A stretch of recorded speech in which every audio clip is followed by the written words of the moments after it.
What's up, guys? This is Tabletop Vibes, and today we're taking a look at Monster Pit by Elzra Games. What'd you think? So this is a kind of a cool game. So in this one, it is a tower defense tableau army building game, which don't find too many tower defense board games out there. So this is kind of a little gem there. It's definitely unique in how you build your towers. Absolutely. So basically with this one, you're going to be building like I said, a tableau army. You're taking the role of a commander. And the idea is to build up this army, and each character that you're building in your army has special abilities and has specific dice, so different colored dice that you roll. And so you're going to build this up, and then you're launching this army against the monster and hopefully destroy them before they make it all around the track. Which is really cool. Yeah, because the track, like, so you have the main board, which is your kingdom that you're defending, and then the monster starts on the outside realm of the, like, in the snowy caps of the mountains, and it comes down to the, like, you know, plains, and it comes around. And I kind of liked how they did that. You know, it's kind of really cool. It's kind of this idea that they're actually starting up tall and moving down, and then into the plains, and then they attack your front. Does it have anything to do with anything? It doesn't. But it's like those little subtle things that make the thematic theme come through the game. That was just like it's cool. Absolutely. So the core game kind of makes up of 4 different stages. So in stage 1, you're rolling dice. You can roll up to 8 dice of different colors. White is the best for you, yellow's in the middle, and red more benefit to the monster. It's kind of how it works. So you're rolling these dice, and anything that comes up with a little crosshair tool symbol. You got like your 2 hammer symbols crossed together. There you go. So those are good symbols. That's what you want. Yes, and that gets you gold. The other symbols are monster symbols, and that makes the monster move. So even in the first thing, you're already addressing that. The second phase is the shop. So shop till you drop. In your district. So like the whole city game board is made up into districts. And then you can do usually 1 to 2, maybe if you're lucky, 3 actions per district. So you go in there, spend your money, shopping, sometimes gambling, sometimes taking a quest. Sometimes getting nothing. So then the third one is the monster ability. So the monster then rolls their dice for whatever dice they have. And apparently a player can actually play the monster. That is cool. We didn't do that. We played cooperative against the Enchantress. There's actually like 8 monsters. I think 6 come in the standard game, and then there's a 2 more bonus. And then they're double-sided. A and B.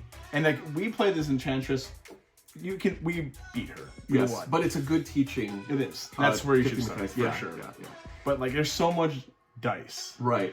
So you have the third phase, which is the monsters. They roll their dice, they do their abilities. You follow a little track on them to tell match how many successes they got and what they do.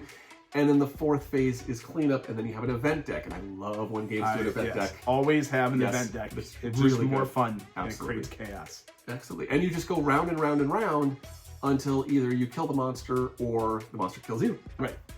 That's the game. And so like with it, like we were saying, it's heavy dice manipulation or luck based, I guess you could say.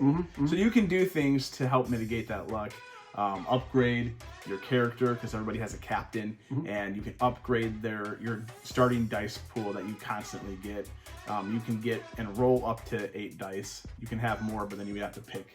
But it's cool because you're drafting these characters into your tableau, into your city, into your little army. Into your army that give you more dice and more abilities based on the phase, morning or night phase or twilight phase, and they all do kind of different things that help you kind of either stop the monster, make more money. Gold is everything. Everything.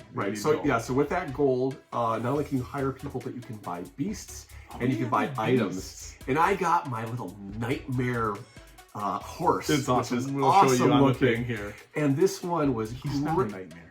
No, he's cute. He was actually really great at manipulating the boss's movement. It was really key. When I saw it, I'm like, I don't care what it does. I'm just gonna go get it because it looks real cool.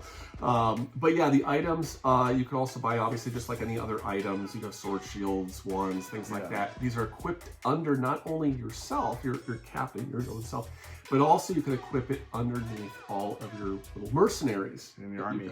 Each guy you can equip all your army to have better things. So in terms of the battle sequence, when you take damage, you flip over the guys that have taken damage. Sometimes they get totally removed, they totally die. Yeah. But there is a way to heal them. Yes, so that's really cool. That's really good. And you go to the mage, the alchemist. You can heal. It's not the alchemist. It's the white mage. The white, yeah. The white mage. You can heal at the white mage. So you go there, you heal up. Great way to restore. But obviously you're kind of wasting a turn doing that. So. Yeah. Again, you get maybe 2 to 3 actions on your turn. So like, you can heal, and then you can go fight, possibly, depending on where you're at. Right. Yeah. So for just kind of clarify, so you go to a district and then you can do 1 action per, let's call it house that's there. Yeah. There's a lot of like, you have these actions, like the district, but you also have all these houses that do everything. There's a great play raid, though, that breaks down everything. Turn sequence, what everything does. It's beautiful. Right. Once we kind of got the player raid, we didn't really go back to the rule book. No, you didn't really need it at all. So that's really helpful. Yeah. But yeah, it's a ton of fun, like getting to battle it out, and even losing, it still is good because you're still gaining something. Absolutely. So there's always that. You're still moving forward. At first, when we kind of thought at first we were wandering a little bit. Right. We didn't have a lot of money. We're like, how do you get money? Because everything costs money. What you need though is dice. The more dice you have, the more chance you have for making money. Right. So either gamble early to get money, or pick up a couple of cheap guys early to get those dice, because the dice get you more money each turn. And like, there's a ton of cards in this game.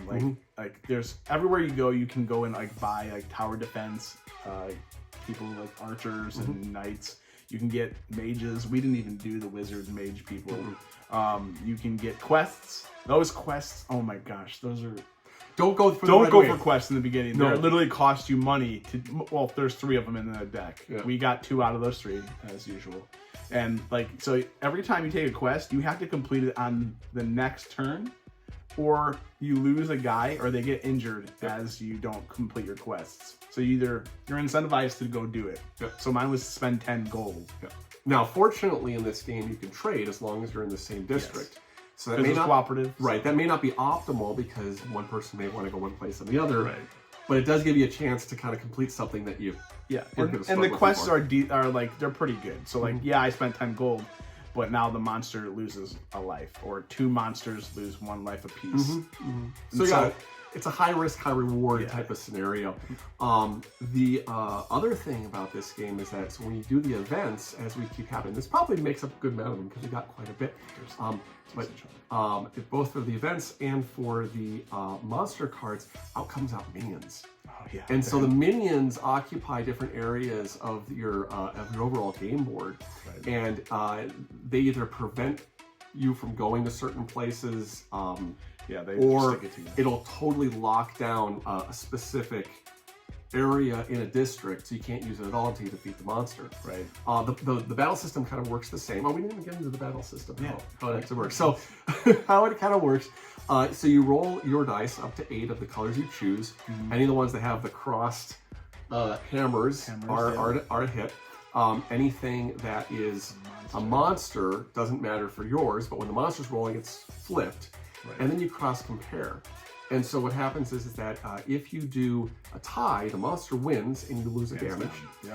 If the monster does more than 1 damage, then dies. Yeah, I think he doesn't survive. Yeah, I think you lose a guy. Yeah, you lose I think you lose a guy in your army, and then if he does more damage, they're out. If you do damage, if you do at least 1 damage, then it does 1 damage to the monster. But if you do, I think, more than 2, so 3 or more, it does 2 damage. So you can't actually load up and totally kill something because you're really, really strong.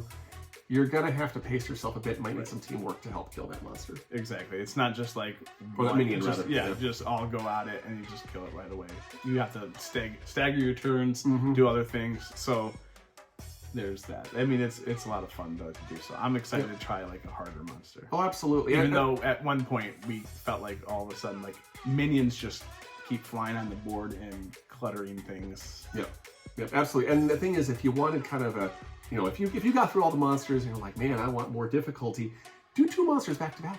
Yeah. I mean, why not? And flip it. Yeah, because you can kind of add as much difficulty as you want with this game until you got to get to a point that you can't win it anymore. Exactly. And I actually think there's like in the back of the book, I haven't looked at it that much, but there's alternate game modes you can add in. Variants. So someone can be the monster, and or you can manipulate different things. And this will do first one player. Yeah, you can solo mode this for sure.